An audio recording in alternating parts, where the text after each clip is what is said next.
Pretendo abriros unas cuantas ideas, unas cuantas puertas, daros unas poquitas herramientas de una manera de cómo afrontar los desafíos en la vida y en este caso los desafíos que nos plantea una manera de alimentarnos, una manera de vivir, una manera de estar que no siempre es fácil. En los tiempos que corren, todo, absolutamente todo, nos lleva a llevar un estilo de vida pues que realmente casi son incompatibles con nuestro diseño evolutivo. Es decir, que nosotros somos seres, no nos olvidemos, diseñados, creados hace millones de años para sobrevivir en un planeta hostil, con lo cual tenemos todas las condiciones en nosotros mismos para desenvolvernos, desarrollarnos, movernos, y tenemos un sistema muy eficiente de metabolizar todo eso. Tenemos un sistema muy eficiente de conseguir energía para defendernos, para afrontar desafíos y evolucionar. Ese sistema tan eficiente que es nuestro organismo, que está interconectado en todo, está diseñado para hacer un gasto, para hacer un movimiento, fundamentalmente para hacer un movimiento para el cual estamos diseñados, movimiento para desenvolvernos, para caminar, para sobrevivir, en definitiva, que es para lo que tenemos un cerebro primitivo que está condicionando muchas de las cosas que hacemos millones de años después en el día de hoy.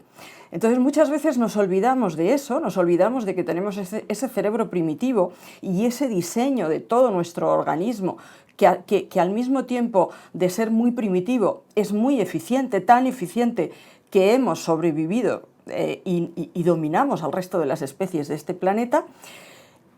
Y resulta que a día de hoy nos comportamos como si fuéramos seres muchísimo más inoperantes, muchísimo más incompetentes, muchísimo menos capaces. Con lo cual hay un desajuste muy grande en nuestro organismo y, por otro lado, tenemos un cerebro inteligente que se adapta muy bien a las condiciones de vida. Ahí hay una contradicción. Y el resultado de todo eso es que no estamos actuando de acuerdo con aquello que somos, no le estamos sacando el partido a todo lo que somos y no estamos movilizando, poniendo en juego todas nuestras capacidades como seres humanos. Eso nos lleva a muchos desajustes, a desajustes de salud de todo tipo y a desajustes, por supuesto, en el plano más íntimo, más interior, que es el que vamos a analizar aquí. En los últimos tiempos se han desarrollado muchos modelos de estilos de vida saludable, precisamente porque no llevamos estilos de vida saludables, porque las condiciones en las que nos desenvolvemos nos empujan a todo lo contrario. Y llevar un estilo de vida saludable ya no es algo natural, sino algo que hay que plantearse, hoy en día ya casi hay que aprenderlo. Y que ya se enseña en las escuelas y hay que recordárnoslo constantemente. Un modelo muy parecido a otros muchos, establece que todo se debe o que todo depende del tipo de conductas que estemos llevando. Conductas físicas, conductas sociales, conductas mentales y emocionales y conductas espirituales. Si estas conductas van encaminadas a ser coherentes con el diseño evolutivo que tenemos, con nuestras necesidades como organismo, nuestras necesidades como personas, nuestra vida será saludable y nos sentiremos mejor. Si estas líneas de conducta empiezan a discrepar, no son coherentes, es cuando aparecen los problemas físicos, los problemas emocionales, los problemas de calidad de vida, en definitiva. Yo creo que todos los que estáis aquí sois personas muy sensibilizadas. Sois personas, la mayoría, ligados al mundo del deporte, ligados al mundo de la nutrición, con lo cual, probablemente todo esto lo conocéis muy bien. pero el resto de la gente con la que nos reunimos, con la que tratamos, con la cual trabajamos, vagamente puede entender todo esto, pero no sabe cómo practicarlo la mayor parte de las veces. Hay conductas físicas que tienen que ver con el deporte, con la actividad física, conductas que tienen que ver con la nutrición, que no vamos a tocar aquí, porque a lo largo de todos estos estudios, de todo este máster, seguramente que lo habéis tratado mucho y que lo conocéis muy bien, pero vamos a hablar de cuando tenemos unos objetivos de salud, de práctica deportiva, de conductas físicas, de un tipo de alimentación que nos impide conseguir esos objetivos, cuando aparentemente lo tenemos muy claro, cuando nuestros pupilos o las personas con las que trabajamos lo tienen muy claro y sin embargo no lo cumplimos. Somos muy conscientes, pero no lo cumplimos. Entonces nos vamos a centrar en las conductas mentales y emocionales, en esa parte que forma parte del concepto de conductas saludables y que es fundamental, que es básico y que está en el origen de los comportamientos externos, de los comportamientos físicos que nos llevan pues, a desenvolvernos de una manera o desenvolvernos de otra. Normalmente hemos establecido unos objetivos y nos los saltamos. Y siempre hay razones que muchas veces no conocemos o que muchas veces creemos que son unas, pero siempre detrás de esas razones normalmente hay cuestiones emocionales o cuestiones mentales, emociones o pensamientos. Las emociones no gestionadas, las emociones no hechas conscientes, las emociones que nos están haciendo daño, pero que no nos estamos dando cuenta de que las estamos teniendo porque no son conscientes, normalmente son el origen de conductas desacertadas, de conductas que al final no nos van a apoyar en aquello que queremos conseguir o incluso nos van a boicotear directamente aquello que queremos conseguir. Y no lo entendemos, es decir, ¿cómo puede ser que yo tenga tan claro esto y luego un determinado día vaya y me lo salte? Pues como bien dice José Antonio Marina en un libro que os recomiendo mucho, que se llama La inteligencia fracasada, las emociones son el principal fracaso de la inteligencia. Emociones no gestionadas, emociones que nos hacen daño, porque hay emociones que nos sientan muy bien, la alegría, el afecto, la simpatía, el éxito, la alegría que nos produce el éxito, eso nos sienta muy bien y esas emociones, cuantas más tengamos, mejor. Pero desgraciadamente, a lo largo del día, hay un porcentaje de tiempo muy elevado, pues casi en un 70% del tiempo, que estamos teniendo emociones que nos hacen daño, emociones que no nos apoyan, emociones que van en contra de nuestros objetivos, en contra de lo que pretendemos. Y esas emociones son la razón directa de comportamientos. Una emoción pues de frustración nos puede llevar a una conducta agresiva. Una emoción de culpa nos puede llevar a una conducta inhibitoria. Me inhibo, me paralizo, porque en el fondo me siento culpable de algo que he hecho o que he dejado de hacer. Pero la clave de todo esto es que no sé, es que no me he dado cuenta de que estoy teniendo esa emoción. Es que eso es un mecanismo inconsciente, detrás del cual casi siempre está el miedo. Detrás de casi todas las emociones casi siempre hay un miedo. Preguntaros, la última vez que os habéis sentido muy mal frente a una situación que no habéis sabido resolver, ¿qué emoción estabais sintiendo? Y detrás de esa emoción, preguntaos si no había miedo. La buena noticia es que aunque todos sentimos miedo, todos los seres humanos sentimos miedo, no todos los miedos son razón suficiente para que se desencadenen cosas tremendas. Y os lo explico. Tenemos un cerebro muy antiguo, que tenemos 3 cerebros, pero el cerebro más antiguo, que es el cerebro animal, está programado para tener miedo. Está programado para detectar señales de peligro permanentemente, porque es un cerebro diseñado o creado hace millones de años, cuando éramos bichos que teníamos que defendernos de agresiones, que teníamos que defendernos de inclemencias, de todo tipo de contingencias. Por eso tenemos un cerebro que es como un radar que está constantemente detectando señales de peligro. Pero claro, esas señales de peligro, hoy, en el día de hoy, en el siglo XXI, pues no son aquellas. No nos va a comer un león, no va a haber un terremoto inminente, no va a haber una inundación. Muchas de esas emociones son emociones imaginarias, son emociones que tienen que ver con un miedo, con un pensamiento que nos da miedo a perder algo que tiene que ver con lo que yo me imagino que tiene que ser mi vida, con mi identidad, con lo que poseo, con lo que no poseo, con lo que pasará en el futuro, con lo que ha pasado en el pasado. Y si os dais cuenta, todo eso en el aquí y en el ahora no es real. Sin embargo, mi organismo está creyéndose que es real y está actuando en consecuencia. Es decir, está desencadenando unos mecanismos que hacen que yo me sienta de una manera o me sienta de otra, que yo me comporte de una manera o me comporte de otra.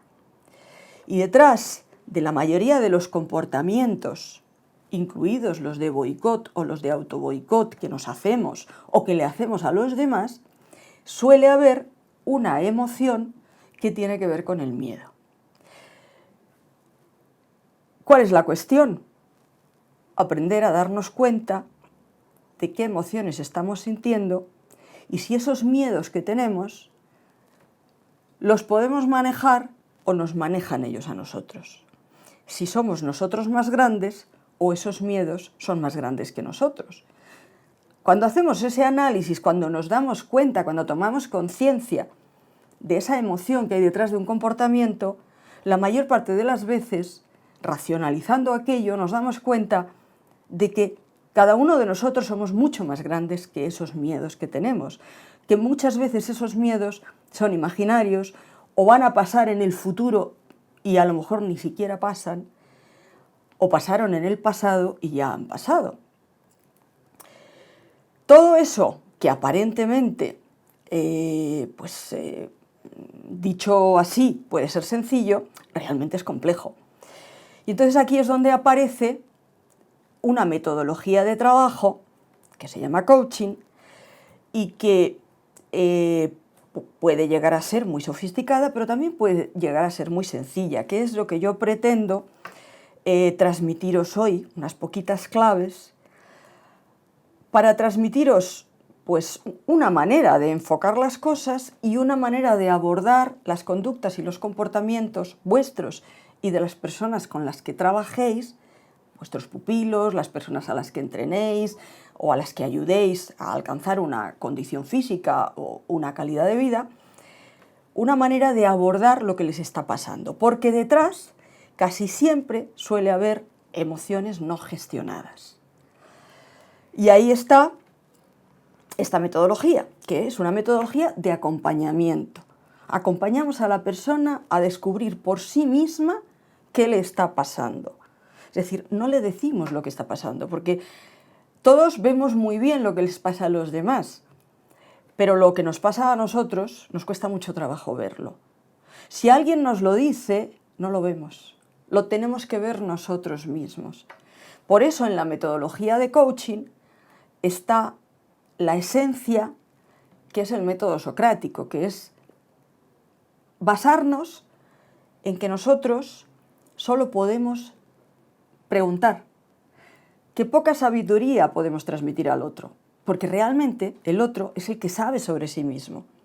Nosotros lo que le podemos hacer mediante preguntas es ayudarle a que reflexione sobre sí mismo o sobre sí misma para que se dé cuenta de qué cosas está haciendo o qué cosas está dejando de hacer, qué cosas está haciendo equivocadamente o no equivocadamente, pero que no van en línea con sus objetivos o que no las está haciendo en el momento oportuno.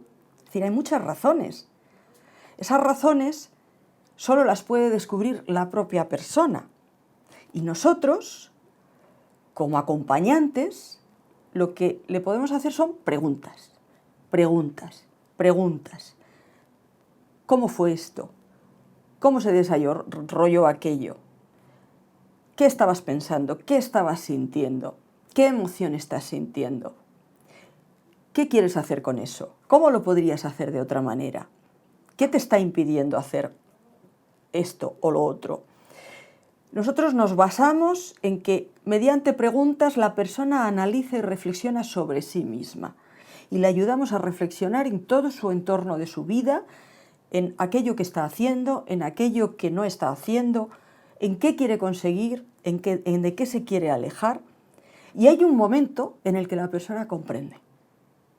Ese momento en el que la persona comprende es el momento del aprendizaje de la persona. Y no es sustituible por ningún otro aprendizaje. Tú desde fuera puedes estar viendo clarísimamente lo que le pasa, pero como la persona no lo vea, no lo va a ver nunca. La gran habilidad está en ir haciéndole como un espejo a la persona, enseñándole como un espejo, que se vea a sí misma y que se vaya dando respuesta a las preguntas que le vas haciendo. En el momento en que la persona toma conciencia de algo que no había visto antes, en ese momento ya está en el camino de cambiarlo, en el camino de poner en marcha un nuevo comportamiento, una nueva manera de entender las cosas, un nuevo camino, hasta que mediante esa puesta en práctica acaba interiorizándolo y consolidándolo. Es como cualquier otra técnica, una técnica deportiva. Primero aprendemos el movimiento por partes, digamos, o por secciones, hasta que lo interiorizamos, y cuando interiorizamos ese movimiento ahora hay que practicarlo. Hay que practicarlo, hay que practicarlo. Cuando comprendemos un nuevo tipo de afrontar algo o un nuevo comportamiento, ahora hay que practicarlo. ¿Cómo vamos a hacer esto y cuánto tiempo lo vamos a hacer y de qué manera y qué días? Y hasta que se convierte en un automatismo. Exactamente igual que un gesto deportivo acaba convirtiéndose en un automatismo que ya no tenemos que pensar en él, ya se hace. Igualmente, con un hábito alimenticio o con un hábito de vida, llega un momento en que a base de hacerlo conscientemente se convierte en un automatismo. Insisto mucho porque no vale solo con analizar, no vale solo con comprender, hay que ponerlo en práctica, hay que entrenarlo. Y una vez entrenado y convertido en un automatismo es cuando la persona ha cambiado un hábito de vida por otro hábito de vida probablemente más saludable o más efectivo de cara a unos objetivos deportivos. ¿Qué es un coach? Pues es un coach, es alguien que acompaña, no es un maestro, no es un técnico que enseña nada, es una persona que en todo caso ayuda a la otra persona a elevar su conciencia, es decir, a darse cuenta de cómo se comporta, a darse cuenta de lo que siente, a darse cuenta de lo que piensa, a darse cuenta de cómo actúa y qué repercusiones tienen sus comportamientos, consigo mismo y con los demás. Nada más. El centro de atención nunca es el coach, es la persona con la cual nosotros estamos trabajando. Un coach, pues claro, tiene muchas cualidades, muchas competencias. Para eso la formación de coach pues suelen ser formaciones largas y bueno, pues las personas suelen ser bastante competentes. En media hora es difícil transmitiros muchas cosas, pero sí que hay 4 o 5 ideas que yo quisiera daros porque cada uno de vosotros podéis actuar de acuerdo con eso y será una manera de actuar mucho más efectiva. Por ejemplo, la escucha empática, la escucha, el escuchar al otro, preguntar y escuchar. ¿Qué te está diciendo el otro? ¿Qué está haciendo el otro? ¿Cómo está comportándose? ¿Cómo se está moviendo qué está diciendo con sus ojos, qué emociones está reflejando su cara, su corporalidad. La escucha empática.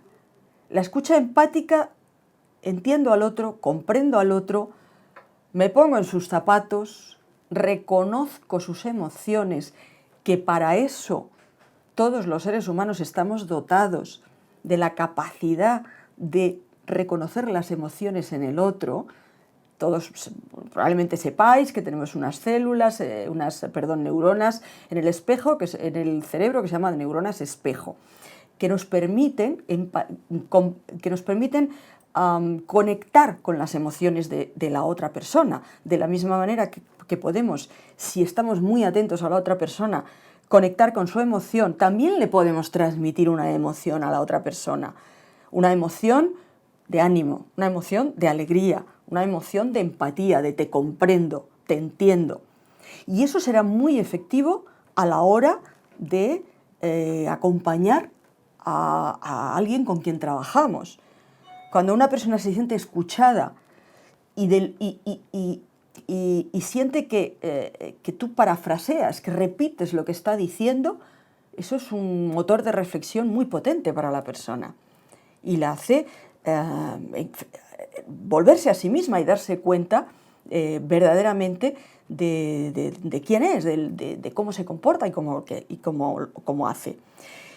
Por eso el coaching es una metodología muy eficiente a la hora de detectar barreras que las propias personas nos ponemos a la hora de conseguir nuestros objetivos, pero sobre todo de que la propia persona las detecte y encuentre mecanismos para superarlas.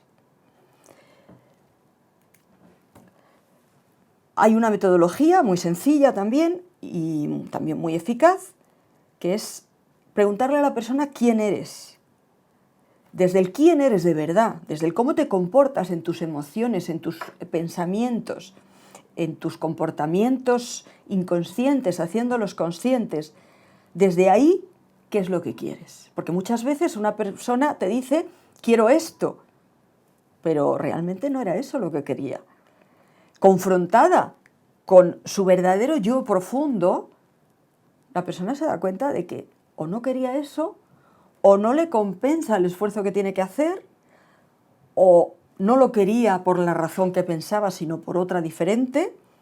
Y todo eso lo podemos descubrir y hacérselo ver a la persona con preguntas, comprendiendo a la persona y parafraseando lo que dice la persona. Desde ahí, desde el qué quieres de verdad, es cuando la persona lo puede conseguir.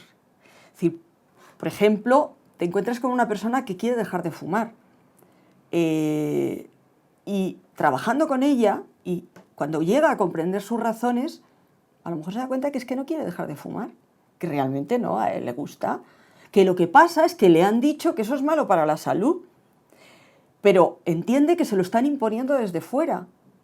Y en realidad lo que tiene es una rebeldía a lo que considera que es una imposición desde fuera. Por tanto, esa persona no va a dejar de fumar tan fácilmente, ni muchísimo menos.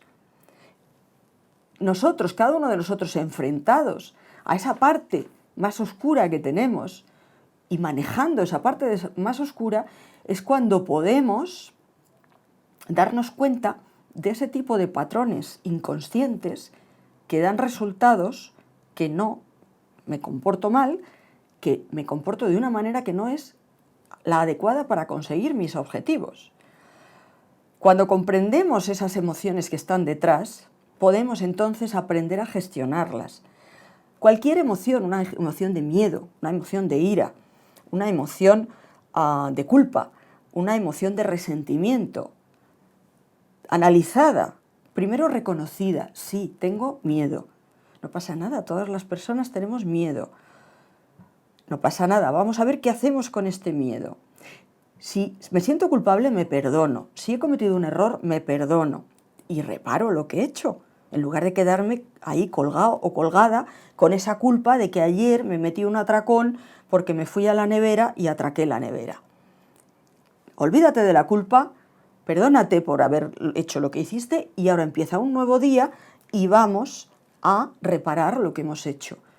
Vamos a cuestionar ese pensamiento que estaba en el origen de esa emoción, que probablemente era el de es que siempre me pasa a mí, es que yo provengo de una familia que tiene tendencia a engordar, es que yo no lo voy a conseguir, es que tengo muy poca voluntad. Este tipo de pensamientos que son creencias y que no nos las hemos cuestionado nunca, que probablemente cuestionándolas nos lleguemos a la conclusión de que les podemos dar la vuelta, de que no son tan importantes, pero para eso tenemos que gestionarlas. Cuando hemos fracasado, el fracaso es un aprendizaje más. No es algo que nos puede llevar a la depresión. Es un aprendizaje. Unas veces tengo éxito, otras veces aprendo. No lo tomo como algo personal y me pregunto, ¿qué he hecho bien para llegar hasta aquí? Y después, ¿qué tengo que hacer mejor para llegar más lejos? Y cuando ya sé lo que tengo que hacer mejor para llegar más lejos, ¿qué he aprendido de esto? Y a partir de ahí, actuar, no quedarnos paralizados. Esto es preguntas y preguntas y preguntas. ¿Qué has aprendido de esto? ¿Qué has hecho bien? ¿Qué puedes hacer para llegar más lejos? Esas creencias, esos pensamientos, soy un desastre, no soy suficiente, es lo mismo. ¿Ha sido un desastre siempre? ¿Hay ocasiones en las que no ha sido un desastre? Cuestionar. Nosotros como pupilos, como entrenadores, podemos cuestionar esos pensamientos, esas emociones que hay detrás de los fracasos.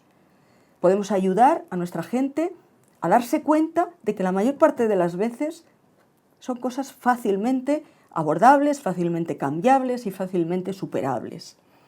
Y hay una cosa que os recomiendo, que es estupenda, que se llama La dieta mental. Un libro fantástico que viene a decir que lo mismo que no te intoxicas con comida tóxica, no te intoxiques con pensamientos tóxicos que te hacen daño. Y que te tires 7 días, cuando detectes un pensamiento que te hace daño, échalo fuera. Échalo fuera. A partir de ahí podemos ver qué es lo que queremos desde nuestros sueños y qué es lo que queremos de verdad y estamos dispuestos a poner en juego para conseguirlo y apuntarlo. Ahí es donde podemos hacer un buen enfoque desde el corazón, desde nuestro sueño, desde la razón, para hacer un buen plan de trabajo. Unos objetivos que veis que pone Marte, quieren decir medibles, alcanzables, retadores, temporales y específicos. Unos objetivos que no sean medibles, alcanzables, retadores, temporales y específicos son muy difíciles de conseguir. Nuestras preguntas van por ahí. ¿Tu objetivo es medible? No, pues vamos a hacer que se pueda medir. ¿Tu objetivo es alcanzable? ¿Sí? ¿No? ¿Tu objetivo te reta o es tan fácil que te va a dar igual? ¿O es tan inalcanzable que te vas a decepcionar? ¿Es temporal? Los objetivos tienen que ser temporales. ¿Cuánto tiempo? ¿De aquí a cuánto tiempo? ¿A 6 meses? ¿A 1 año? Y específicos. A partir de unos objetivos Marte es cuando podemos elaborar un plan de trabajo. Un plan de trabajo que va a ser poner en práctica aquello que hemos aprendido, que era el tipo de comportamiento que tenemos que hacer diferente al que estábamos haciendo anteriormente, que nos impedía conseguir los objetivos. Esto es un pequeño esquema, cada uno puede utilizar el suyo, es una hoja Excel cualquiera, donde tienes en un lado tu área mental, emocional, técnica, física, profesional, qué objetivos quieres conseguir y tu plan de trabajo, tu plan de acción. Y hasta aquí hemos llegado. No nos hemos detenido mucho, no teníamos mucho tiempo, pero todo esto que he tratado de transmitiros lo podéis encontrar en muchas líneas de trabajo, muchas líneas de formación y bueno, pues a vuestra disposición para contestar preguntas. Hay aquí una pregunta que me gusta muchísimo que se ha mandado. ¿Por qué a veces me siento que no puedo y otras me siento la mejor? Pues mira, cuando has fracasado sientes que no puedes. Cuando has tenido una emoción de tristeza, de decepción, de fracaso, de culpa, de lo que sea, sientes que no puedes. ¿Por qué? Porque estás generando un neuropéptido que se llama cortisol y que te está deprimiendo. ¿Por qué otras veces te sientes la mejor? Porque estás generando un neuropéptido que se llama oxitocina o dopamina que te hace sentirla mejor. ¿Cómo generas uno y otro? Sentimientos de tristeza, de fracaso, de rabia, de pena, nos hacen generar una hormona depresora que se llama cortisol. Sentimientos de aprecio, de afecto, de alegría, de motivación, de estímulo por lo que voy a conseguir, nos hacen generar oxitocina. Y la oxitocina es una hormona que neutraliza el cortisol. Es decir, que si yo me siento que no puedo, que soy un desastre, solo tengo que sentirme agradecida por algo. Agradecida por lo que tengo, agradecida por la gente que me quiere, agradecida por tener amigos, recordar el afecto que le tengo a mi familia, a mi pareja. Y en ese momento empiezo a generar oxitocina y automáticamente la oxitocina inhibirá el cortisol y mi estado de ánimo cambiará. Esto está en manos de cada uno de nosotros.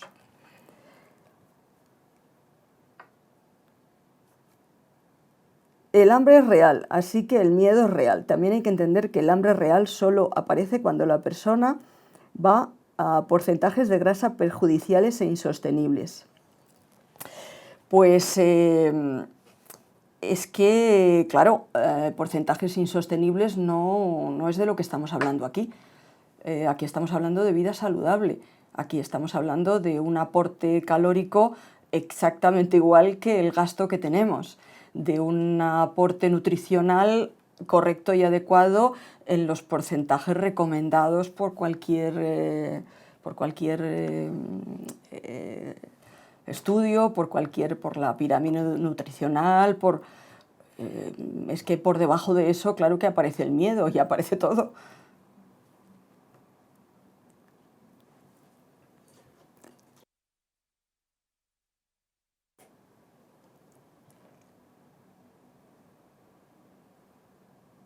¿La meditación formará parte del entrenamiento deportivo ahora o no se ha contemplado? Claro que forma parte del entrenamiento deportivo. Hoy día todo el deporte de alta competición hace lo que se llama entrenamiento mental. El entrenamiento mental en realidad es una forma de meditación. Es una forma de meditación, es decir, llevamos a la mente a un estado que se llama estado alfa, donde el cerebro está emitiendo ondas alfa, y en ese estado, que es un estado muy receptivo y muy creativo, hacemos ejercicios de visualización, es decir, imaginamos aquello que queremos conseguir. Está demostrado que el entrenamiento mental, es decir, imaginar una técnica deportiva, por ejemplo, es tan efectivo como realizar esa práctica deportiva. Por eso hoy en día en cualquier deporte, en automovilismo, en tenis, en baloncesto, todos los deportistas dedican horas al entrenamiento mental. ¿Cómo afrontar mentalmente los objetivos? Imaginándolos. Imaginándote en estado de alfa, en estado de meditación, imaginándote a ti habiendo conseguido los objetivos, imaginándote el camino para conseguir esos objetivos, actuando correctamente, distinto de cómo has actuado hasta ahora, viendo comportamientos que has tenido erróneos y cambiándolos, viéndote cambiando esos comportamientos que no te llevaban a conseguir tus objetivos. La meditación, visualización, hipnosis, incluso hoy en día hay una línea de trabajo que se usa muchísimo en deporte, que es la hipnosis, es una herramienta súper útil para conseguir objetivos.